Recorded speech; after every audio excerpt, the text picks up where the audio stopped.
Wow, kanindot sa dagat, super clear. O makita nato ang mga bato diha adsay. So nadira amo ang may huwagang margin. So giyang papa. So nadira ila ati ingay. As you can see, na sila'y jetty. Nindot pud ni siya liguan. So daghan kay mga makita diri nga mga corals and ma-enjoy jud ka diri. So na diri ang turtle.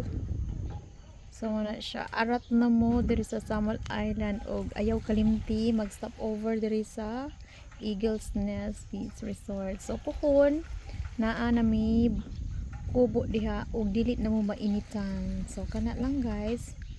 Bye. O see you sa ako ang next video. So mo na siya. Mo ni ang Small Ligid Island. So ato nang i-zoom. So makita nato ang unsay naa diha. No? Mo na siya. Mura matag spy ano nila makita nato kung naba sila guess.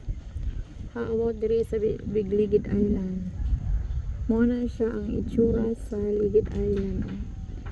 Tara! Oh, nadira ilang balay ni Kuya Edwin, and my favorite spot is over here sa may dulo kung asa ang nice corals dire ang the best coral spot, and then sa likod po nice. So visit na guys sa Samal Island kay nice kay mga corals there guys. Bye.